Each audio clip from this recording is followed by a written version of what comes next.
Where are you, God? Human beings do not readily admit desperation.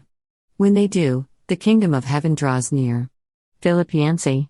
Throughout our lives, we all reach points where we find ourselves wrestling with spiritual questions. I knew a man once whose wife of 18 years was killed by a drunk driver. Sometime after it happened, I was talking with him when he erupted, "A good God wouldn't let some drunk idiot kill my wife, and let the idiot live. I'm not even sure anymore that God exists.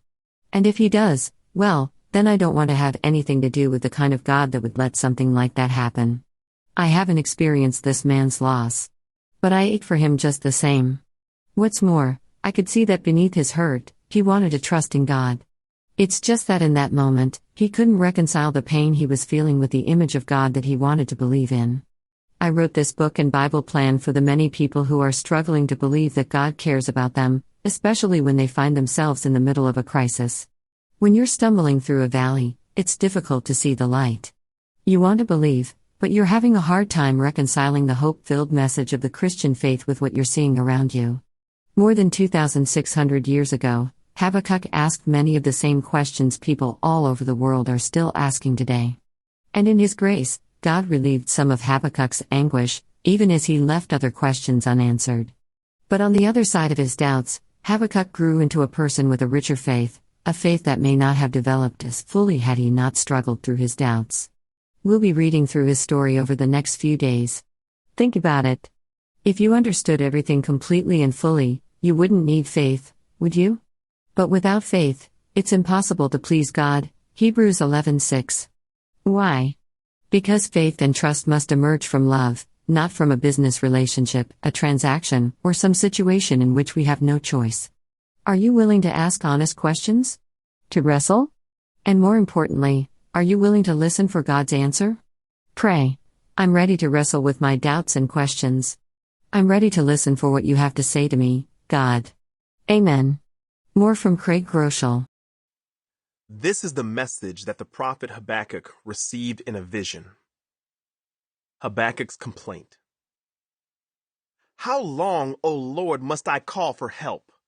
But you do not listen. Violence is everywhere, I cry, but you do not come to save. Must I forever see these evil deeds? Why must I watch all this misery? Wherever I look, I see destruction and violence.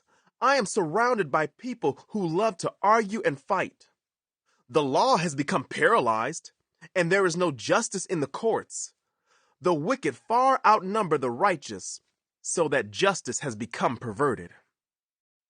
For the choir director, a psalm of David to be accompanied by an 8-stringed instrument. O Lord, don't rebuke me in your anger or discipline me in your rage. Have compassion on me, Lord, for I am weak. Heal me, Lord, for my bones are in agony. I am sick at heart. How long, O Lord, until you restore me? Return, O Lord, and rescue me.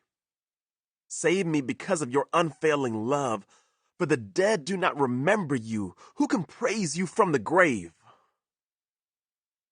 I am worn out from sobbing. All night, I flood my bed with weeping, drenching it with my tears. My vision is blurred by grief. My eyes are worn out because of all my enemies. Go away, all you who do evil. For the Lord has heard my weeping. The Lord has heard my plea. The Lord will answer my prayer. May all my enemies be disgraced and terrified. May they suddenly turn back in shame. Keep on asking and you will receive what you ask for. Keep on seeking and you will find. Keep on knocking and the door will be open to you.